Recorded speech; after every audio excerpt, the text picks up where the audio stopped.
Hey, coaches, welcome to another Football Scoop Online clinic. Today, we've got Reid Sanders, the offensive coordinator at St. Augustine High School. He's going to talk to us about how to stop wasting your running back in pass protection. So, Coach Sanders, the floor is yours. All right, so that's the topic of today. I want to focus on making sure we get our running back out because I tell everybody, as a former quarterback, if a defense decides they're going to drop 8 and he just hangs in the backfield, we started at a disadvantage already because they have more defenders than we have eligible people able to catch the football. So I'm huge on making sure the back can get out so we can get on the ball in the check down if we need it. There's my cell phone, email address, Twitter handle. I'm an open book. I'm always down to talk football. So if you have any questions, feel free to hit me up. I actually do respond. I don't mind. So I've been on the side where I've reached out to people, didn't hear anything back. So I do my best to follow back and answer any questions. So this is a little bit about myself. Currently the offensive coordinator at St. Augustine High School down in New Orleans. Before that, I was at Southern University. I coached the running backs. Before that, spent 2 years at Georgia State. And before that, I was at Southern University. So I started coaching in 2012. That was my senior year playing. I got injured, and I just knew I wanted to start coaching. So I started as a student assistant, kind of worked my way up from there, and did the GA route, got my master's. Then I got my first full-time job, and obviously been coaching ever since. This past year is my first year working with quarterbacks and being a coordinator, being able to call plays. So it was really a great opportunity. So this kind of the table of contents. I'm a firm believer that pass protection has to be a collective effort if you want to be successful. All the kids need to be on the same page. All the coaches have to be on the same page. And the main thing is everyone has to speak the same language. So even when I talk to my quarterback, I try to teach him as much football as possible. So because I'm in the booth and when I talk to him on the headset, he can't be like, hey, coach, this guy did that. I need to know, like, hey, look, it was the nickel Sam, it was the Will. That way we can have conversations and I can help him fix the problem. Because if you're just saying, well, coach, this guy, there's a bunch of guys. There's 11 guys on the field. So we all need to be on the same page from the O-line, quarterback room, running back room, and so everyone can protect the quarterback. We got to start with understanding man and half side protection so we can build on that to get to the pass protection that we'll talk about at the end. I'm a firm believer that you need to give the quarterback the keys to the car. If he's the guy and he can handle it, put the protection on him. I put the protection on my quarterback because I always wanted him to have the chalk last, and I never wanted him to be in a situation where it was, well, coach, I tried to change protection, but they didn't get it. Well, offensive line doesn't have a protection. So the first protection they're going to hear is the one that you're probably going to roll with. And if you need to change it, you guys can handle that on the field. So I'm huge on communication. Obviously, the main topic is got to get the running back out. We got to focus on getting them out. Then we'll talk about the 60 protection that we kind of got to, which we pretty much threw all our drop back passes out of it. And it got to the point we didn't even have to say a protection because everybody knew if we're going to drop back and throw the ball, this is what we're going to run. So collective effort. Honest, like it's really that the backup quarterback is good as a starter. So you better do your best job to keep them upright. Like I said earlier, everybody must be on the same page. I'm a huge guy at practice. If I don't hear the offensive line, the running back, the quarterback talking to each other and communicating, then it's an issue. I'm gonna stop the drill and we're gonna do it over because if we're not on the same page, there's no way you can be right when it comes to pass protection. And as a former quarterback, I feel it's ideal that you teach him everything he needs to know because even my freshman year of college, I just knew, hey, look, we got 6. If they bring 6, we should pick it up. It's a little more than that, and I think even at the high school level, you can start really diving into it so that way you can protect your quarterback. I think in 2 years, we gave up less than 20 sacks, and some of those were on the quarterback holding the ball too long. So we're going to protect the quarterback. Like I said, communication is the key. Talk the same language and have rules. Like I'm that coach that has rules for everything and I always tell my players, look, I want to put it in a way that you don't have to think. I'm going to rule it up for you. Just go play football. We'll do the thinking for you. You just go play ball and you follow your rules until your rules no longer work. And then when the rules no longer work, then we'll start adjusting and fixing the rules. But like I tell them, I didn't invent this stuff. I just went, studied, and learned and talked, and now I implemented it, and it's been real good for us. So it's not like I'm some guru. It's just you have the rules. They've been working for 50, 60 years now. Well, we're going to keep using them. So let's talk about man and half side protections first. The first thing when you're talking protection, you need to have a concrete way how you identify the difference between 3 down and 4 down.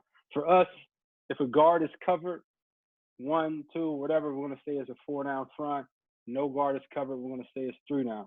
So when we're talking about man protection, obviously, if it's just your traditional man protection, the offensive line has the 4 down the mic, and let's say you're in a 2-back set.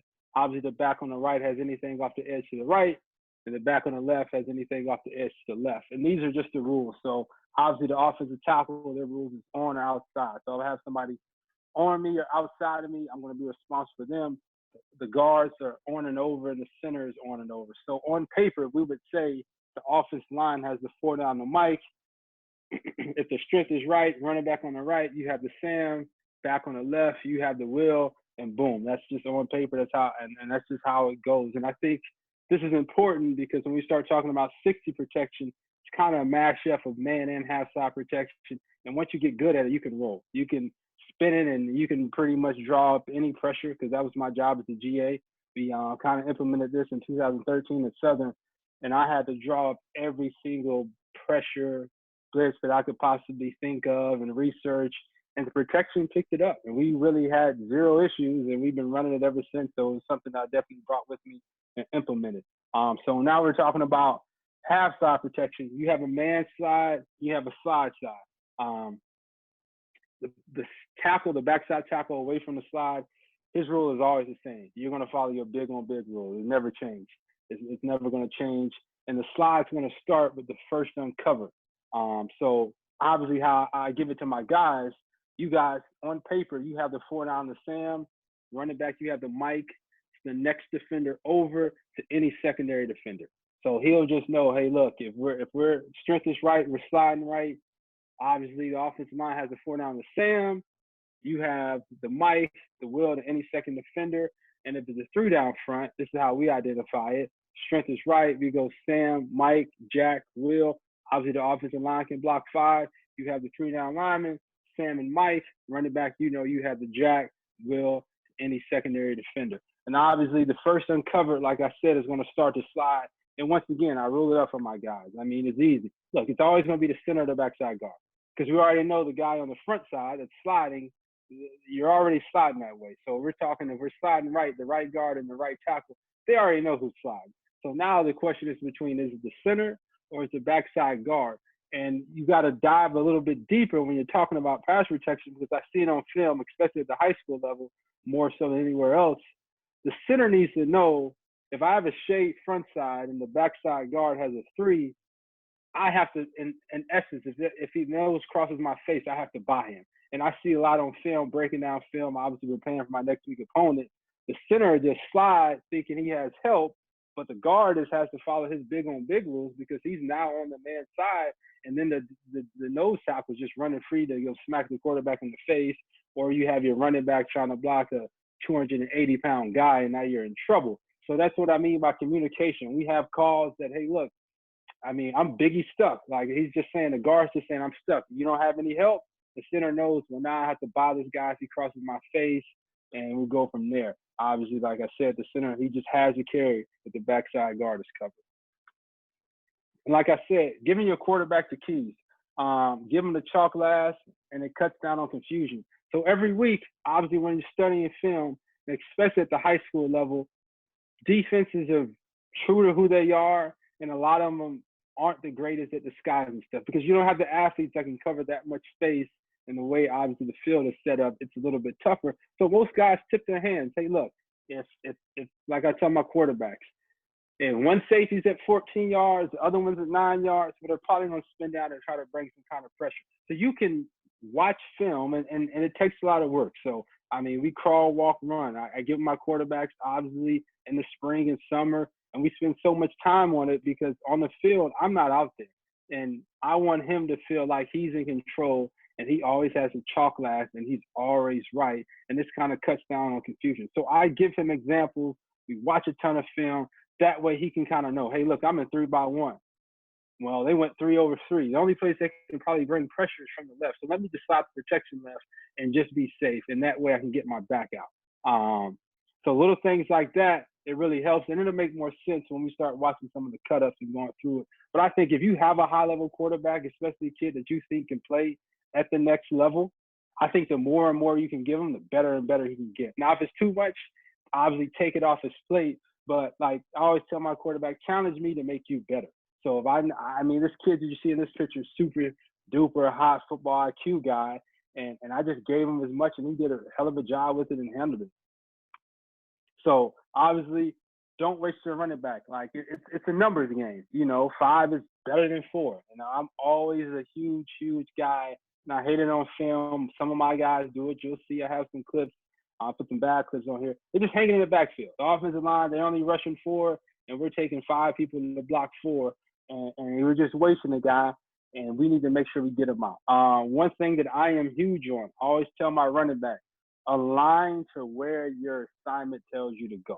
Because I see it, once again, a lot on film, sometimes in college, more so in high school, that the slide always goes away from where the running back is. And if I can notice that as an offensive guy, I just tell my defensive coordinator, put 2 on the back.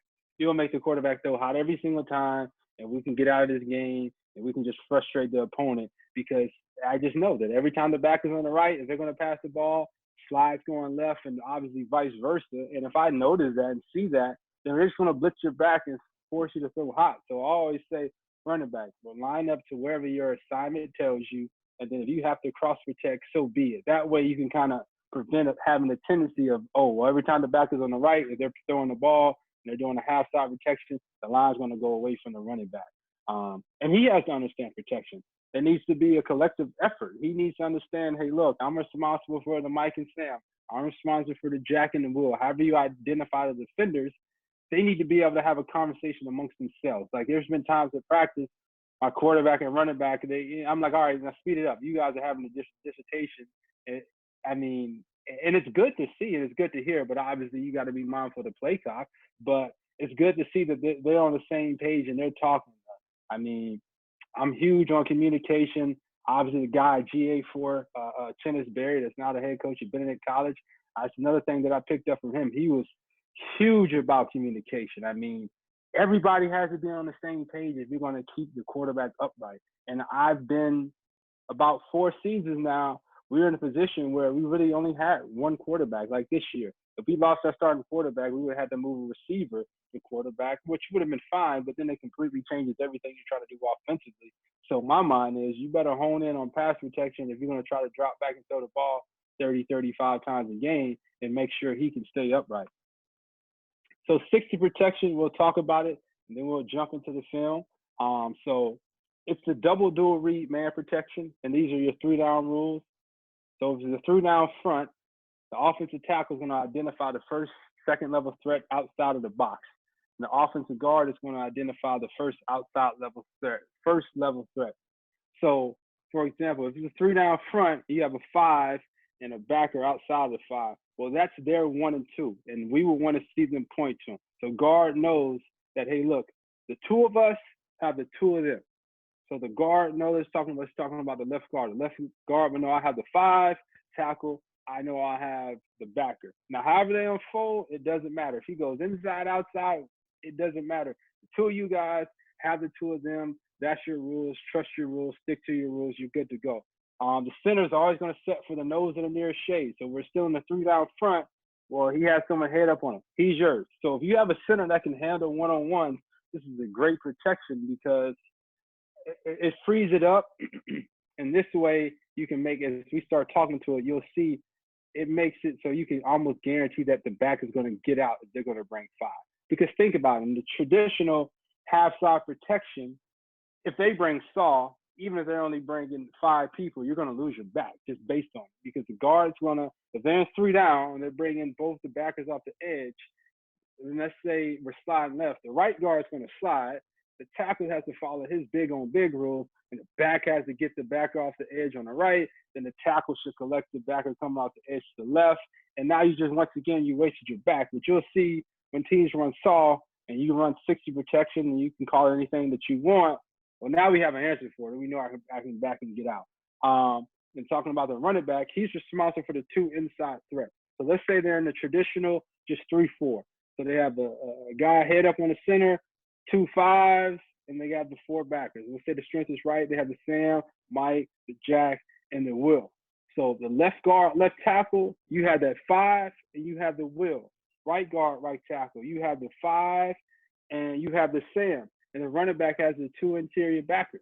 So, I mean, however it unfolds, we're good to go. And the good thing about this is, and this is what I mean when I say everybody has to be on the same page and communication is key, is because depending on the formation we're in, it got to the point that our tackles would know, and we kind of forced them to understand that, hey, look, they have 2 high safeties. We're in 3-by-1. The Sam is apex between 2 and 3.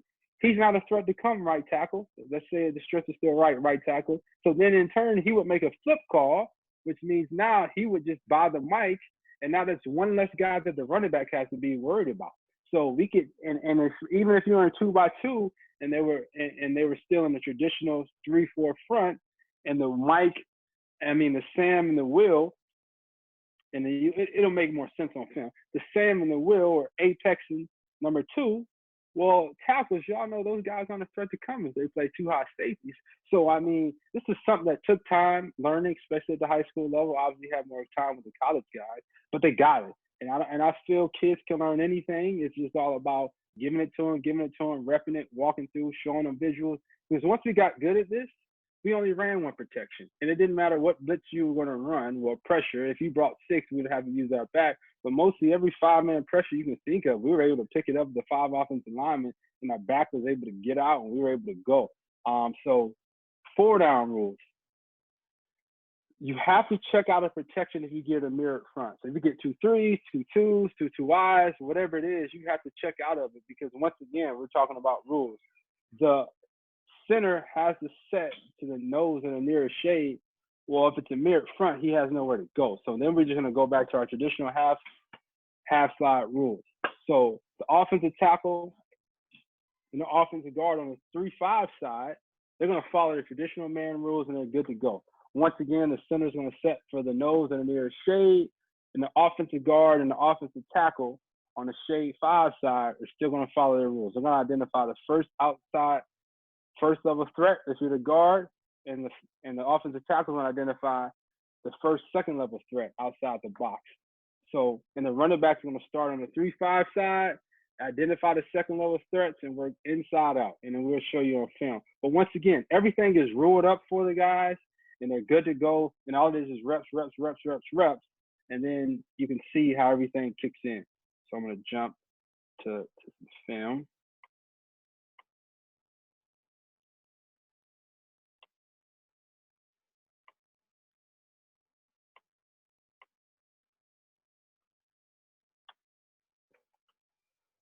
All right, so I have it in progression. So we're going to look at we're just wasting the back, and then we'll do some half slide, and then the rest of them will be all 60. So right here, we're wasting the running back. And you can see the right tackle, he's pointing. They're communicating with each other. The back should know.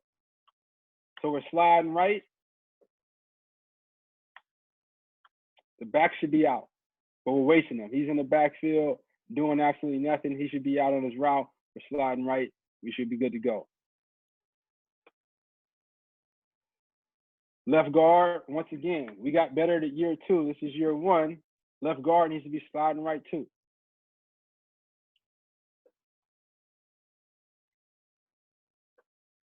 Now this is some of these, when you see QB slide, it's just saying that obviously you're just teaching the quarterback which way, and he has to chalk last. So we're in 3-by-1. I know they have a guy mugged up in the A gap. It's fine. We have 3 receivers. So, and this is kind of how, I'm breaking down for the quarterbacks. You already know. So chances of him coming, slim to none. Based on the formation that we're in. So you know, in this look right here, the pressure you're probably going to get is from the boundary, because it just wouldn't make sense for them with this safety playing 1 high safety, blitz off the edge, because if not, we'll just replace you with the throw every single time.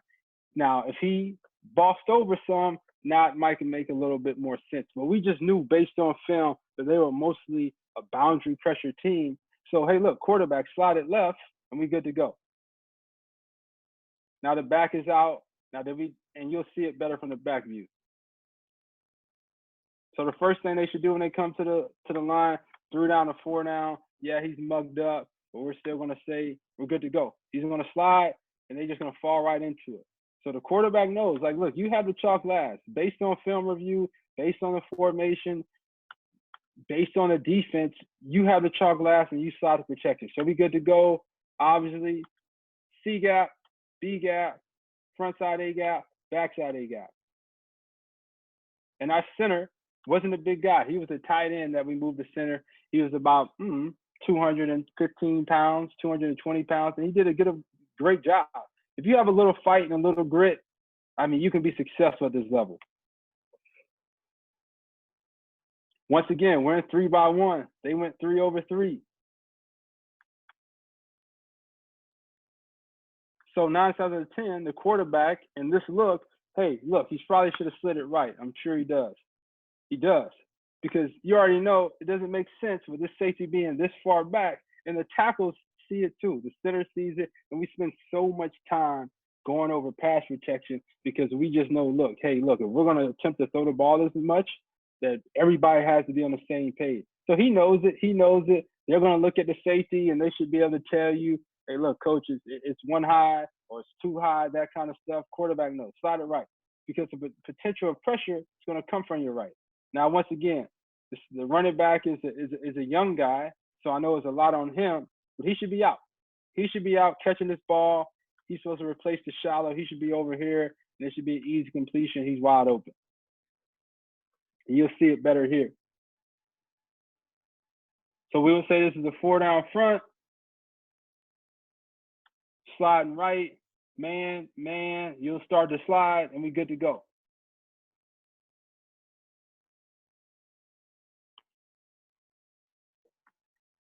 Another one. Once again, we're in 3-by-1. And it's super easy for the quarterback to see once you start. So here, obviously the potential of the threat, the blitz, I would slide the protection left. Now they brought more. So they brought a little mixed blitz, what we call it. Great. So now they're bringing 6, so you will need to run it back. You'll see it better from the back view. And that's a good thing about it is, on the slide side, everybody has a gap, so you can't mess it up. Hey, look, I have the A gap. Whatever falls in the A gap is my responsibility. Whatever falls in the B gap is my responsibility. Whatever falls in the C gap is my responsibility.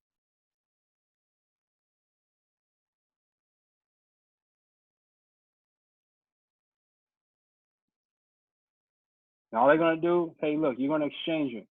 But taking it a little bit deeper, I mean, they're head up. So usually they're head up or in 2-3s. You already know it's going to be some kind of interior middle pressure. They're getting wide for a reason. Good to go.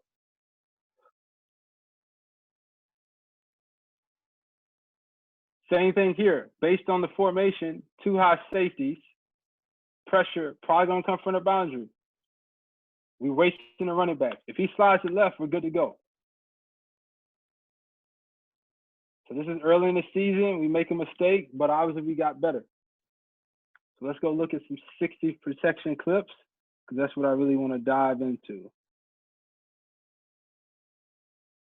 Show a few communication clips and we'll go from there.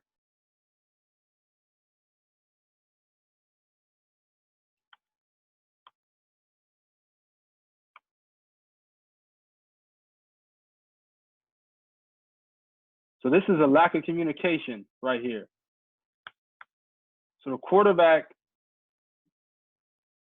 slides to protection left, and the rule for the tackle on the backside is you're locked on. Your rule is, my man, on me or outside of me. And this is why I mean everybody has to be on the same page. Now, granted, we're free releasing the back and we score a touchdown, but this isn't good. And it's gonna. And I'll show you the following clip. We run the same play, and the quarterback gets crushed. The tackle, you're stuck. That's your guy. This is the running back's guy, and the quarterback knows that we're free releasing. We have to throw hot off of him, but he goes out for the backer, leaving the running back on a D lineman. Granted, the quarterback gets the ball away, but this could have bit us in the butt. And so this is what I mean by having rules and just telling your players, trust the rules and trust that the rules hold true and they're going to work.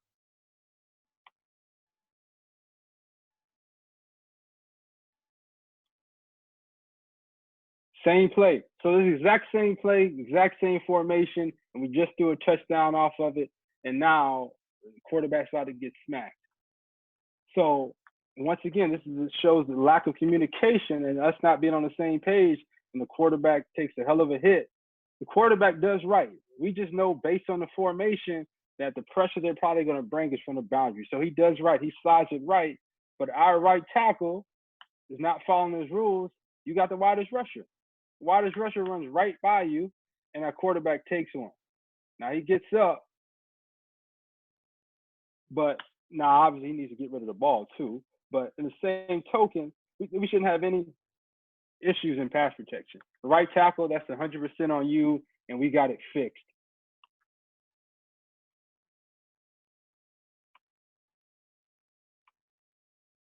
All right, so we're gonna jump into some 60 protection stuff. Now this isn't my clip, but I wanted to start off with this so you guys could really get a good visual. So they're in a 3-down front, and we talked about it.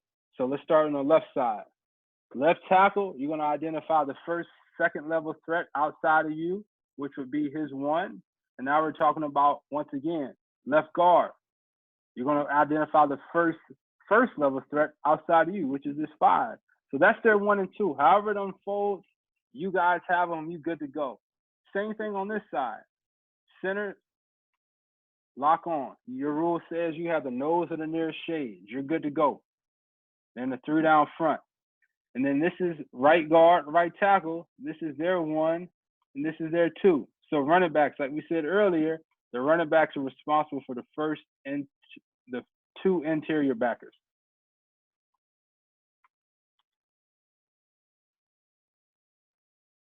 So they bring your traditional, they bring 5s. So not only do we waste the back, you give up a hit on the quarterback, and it shouldn't have been an issue. The same way they sorted it out on the left up here, they should have been able to sort it out on the right, and the back should have been out being able to catch the ball. Because his 2 guys, they're dropping. So you're wasting a guy, and they're only bringing 5. So this is why I love the 60 protection that we went to. It got to the point once our kids really mastered it, it's the only protection we ran. So we watched his own film as the year went on. We only ran our 60 protection, and we were good to go when it came to passing. But it's a progression. Like, you have to obviously get good at the half slide because, like I said, if you get a mirrored front, you have to check out of the 60 pro. So here's some clips of us doing it. So obviously, they're in a 3-down front, and you can see them communicating.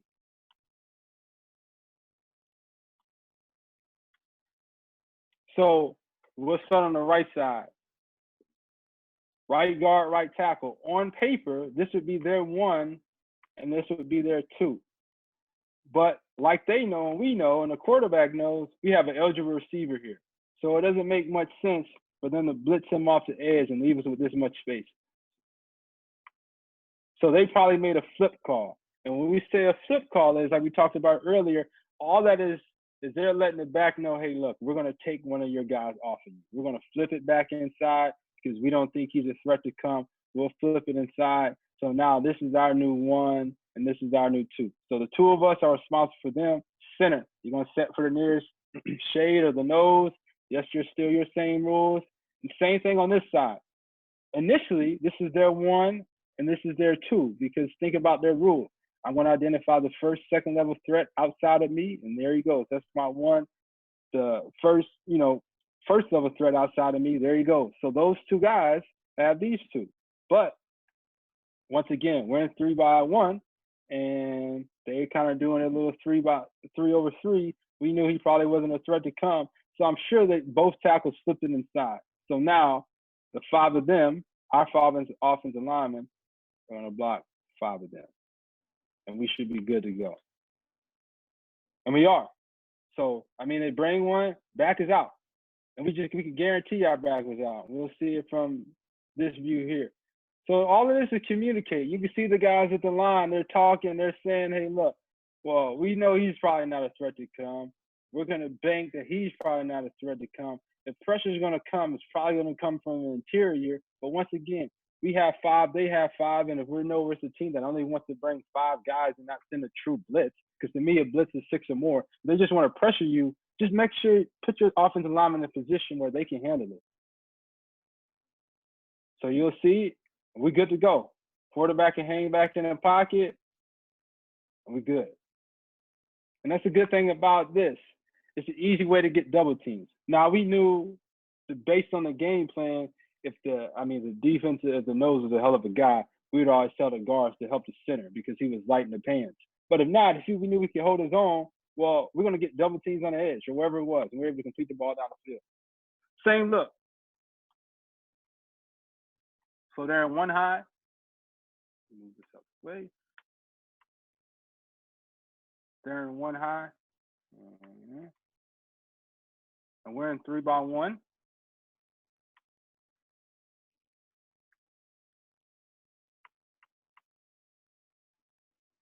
So we're starting on the left side. So on paper, left guard, left tackle, and you can see they're talking, having sometimes they got long-winded and dissertation at the line, and we want them to play fast and be like, hey, look, y'all got to speed step up. But on paper, initially their rules would be obviously this is their 1 and this is their 2 for left guard, left tackle, center, rule. That's why I like ruling things up because now there's no gray area. Center, what's my rule? I'm always set for the nose or the nearest shade. And same thing over here. So this is how we would start our count. We would say he's a strong safety, Sam, Mike, Jack, and this is the will. So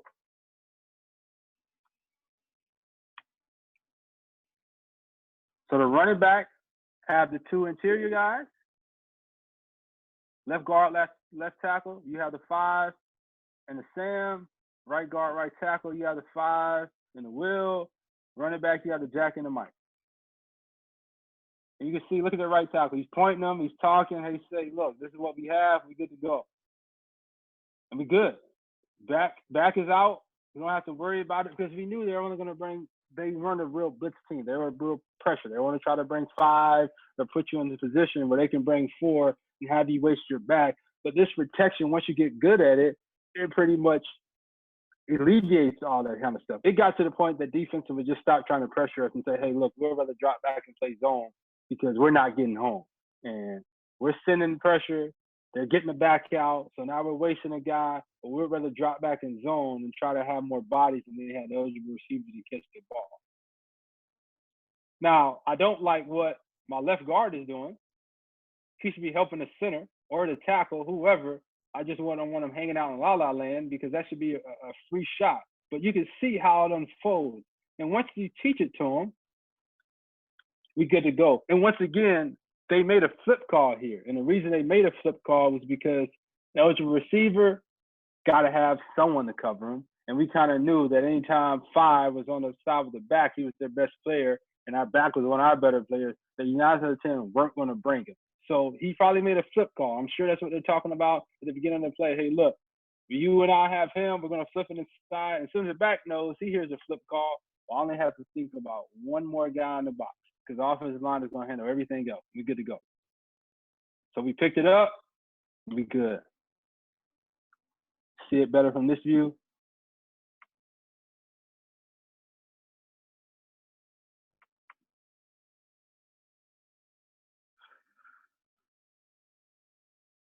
And that's the main thing. The main thing is as long as your guys are talking and communicating, you're good to go. And we good. It's picked up. To the next play.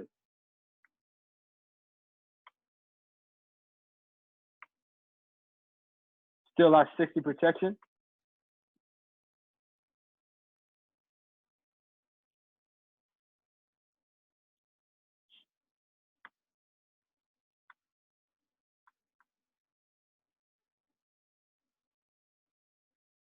Same rules apply.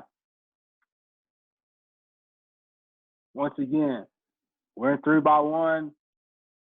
We have 3 eligible receivers. They have 3 defenders. So our tackle already knows, say, look, I'm good to go. He's not a threat.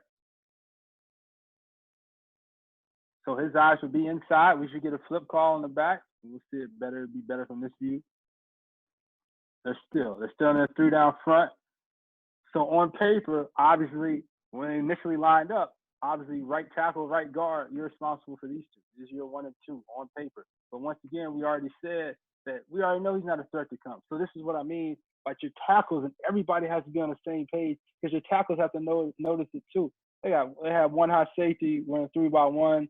Obviously, they went 3 over 3. He's not a threat to come. He has to cover the third eligible receiver. So I'm going to make a flip call. And I'm going to take one guy off the running back.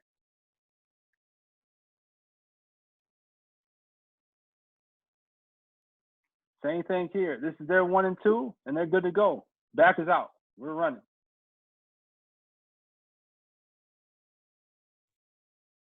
Once again, they're communicating. They're talking to each other. All right. Running back is pointing. We're pointing out. We're all communicating. So now, same thing. They're still in the 3 down front. We're in 3 by 1. So let's say that if there's one high, strong safety, Sam, Mike, Jack, and here's the Will. Now the Will starts inching down. Well, this is their 1 and 2 initially anyway. So right guard, right tackle, this is your 1, and this is your 2. Center, follow your same rules. And on the backside, initially, left guard, left tackle, this is their 1, and this is their 2. But we already know that based on the formation, it being 1 high, this strong safety is not going to come. So they would flip it inside and take one off the running back, and we're good to go. Running back is out. We don't have any pressure.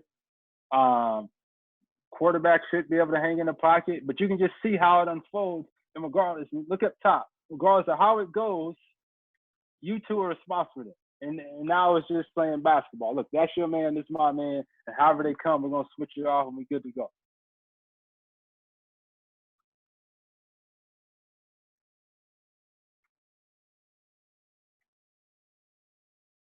But once again, I would like to see him help more.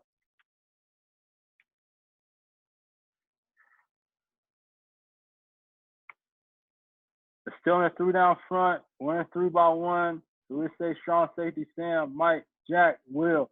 So they left guard, left tackle. This is your 1, and you have the Will initially. Obviously, running back. You got the Jack and the Mike. Right tackle, right guard. Sam. Sam isn't a threat to come. Well, they could make a flip call. Now, can you get a flip call on the backside? No, because he looks like he's a threat to come. The running back, you know, I have the Jack. Well, he drops. All right, thank you. Take it, offensive lineman. We're good to go. And if the center can hold his own, you're fine. Now, I would like the right guard to help the center out a little bit more than that. But, I mean, it's simple once you get good at it. Same thing here, and we'll see this from the back shot.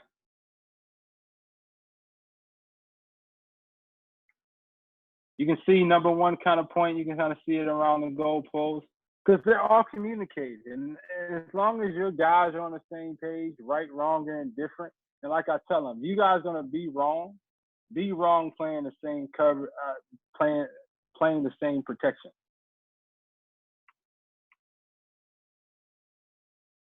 If I can get this to delete. I don't know what that's about. So he comes off the edge late, but they had already identified him as their threat. If he bumps in the box, this is a running back guy. Then a 3 down front running back. You have the 2 interior linebackers. It doesn't change. It's not going to change day 1, day 60, any of that. Those are your guys. You're responsible for them unless you hear the flip call. And obviously, when you do hear the flip call, the offensive line is going to tell you what number they're flipping to. So that's their threat. We're good to go. Now, did they do a good job passing this off? No. 72 oversets them. But you could see they're on the right guys. You can clean this up. Obviously, center, you got the nose. You can clean this up. And they should get a better double team here, but you're protecting yourself. Same thing here. I tell the tackle, I don't care if your number 1 comes from the sideline. He's yours. And we just keep it simple for him and allows him to play fast, and we're good to go. Same rules. I'm going to try to find a 4 down front. No, I have some in here. But once again, hey, look, this is our 1 and 2. Center follows the same rules. You're 1 and 2 to the right. Running back 2 interior guys. They drop out. Let's roll. Quarterback those. You see it clearly here. We should get 2 flip calls. So we have 2 high safeties. Our strength is right, so we'll say Sam, Mike, Jack, and the Will. So initially, the left tackle would say, hey, this is my number 1 on paper. But based on a formation, and it's easy to teach them. They'll learn it, and I'm a huge component that the kids want to learn. They want to be good, and they just want to take good coaching. But it just takes repetitive repetition over and over and over again. And he just look out there. They win 2 by 2. They have 2 high safeties. He's not a threat to come. So I would make a flip call. Right tackle, I'll make a flip call. So now the 5 offensive linemen have these 5. And the running back knows, hey, look, now I have to get out of jail free card. I don't even have to worry about protecting at this point. I'm good to go. And this just made life simple for us. Now, I would like to see them help out. Don't just stand around watching. Take a shot at him. You go take a shot at him. But you can just see how it unfolds. Hey, look, and your quarterback has to see this, and he has to understand it and know it. And it just takes time and repetition. But once you get this down, I would incorporate this into any offense if you're going to throw the ball 25, 30 times a game, because there's literally not too many pressure that can get home versus you. So, Coach, it's all the clips that I had. So beautiful. Hey, one of the questions I had. So against the we did this back when I was a college coach, the split man zone stuff, and the one thing that you do different is locking that center onto a shade, whereas the center was always part of the zone side when we were doing it. And the problem that we ran into was that shade nose spiking, taking one step forward and then spiking into the opposite A gap, and then they'd bring a backer down to the A gap that he was lined up in. Are you guys see any of that, or does locking that center on the shade nose kind of help with that in theory? Locking them in theory. Now, if your guy's just better than mine, like I mean, right. I talked about this with somebody else, and I'm like, hey, look. But if your center can handle him, that pretty much alleviates it, because now, even if whatever he does, I'm going with him anyway. And whatever the linebacker does to play off the nose, well, the back knows, hey, that's my guy. So it's kind of already sorted out already. So if he can handle whoever the guy is, hey, look, it's a one-on-one battle. It's you and him, and he can't ruin the play. He can't disrupt it. So, and the running back will make you right. So obviously he wants to send across your face. The back wants to loop to the opposite A gap. Well, running back, you're just going to go make him right. I also noticed the 2 different paths for your back to get out of the backfield. Sometimes he's going, B gap or A gap, and sometimes he's going, right out to the flats. Is that just part of the route scheme, or is he getting tagged into a fitting in somewhere and then finding an easy release? It's part of, like I said, it's part of just the scheme. So I tell him to align to wherever your route's going to take you, and I don't overcoach. I'm more concerned about you getting to your spot. So if I want you 3 by 5 from the tackle, I mean, obviously going outside, if that's the best release, so be it. But the way, obviously, we're running 60 and we got a wide rusher coming off the edge, well, it's better for you to insert inside them. So I'm more concerned of you getting to where you need to be versus how you do it, because, I mean, I've been around guys that are super duper anal about it, but in the same breath, I'm like, as long as they get to their spot and they get there on time, it's no skin off my back. It's one less thing that the kid has to think about.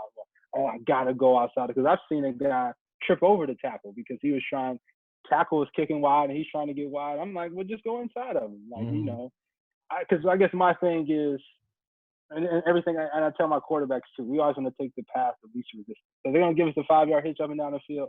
Just take it. Hey, running back. If it's easier to insert through the B gap versus going through the C gap, just get back to your landmark. And just because to us in our passing game, because I'm more of a West Coast guy, it's just more so people and spots in the picture. So it's just like, I need you to build that triangle.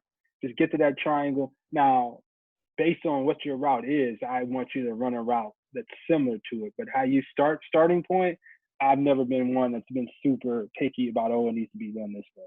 Yeah, the running back position is the easiest position in football to, I think, overcoach. Just let dudes be athletes sometimes, right? Yeah, I mean, no doubt. I appreciate you taking the time to join us, Reid. Thanks a lot. Thank you so much.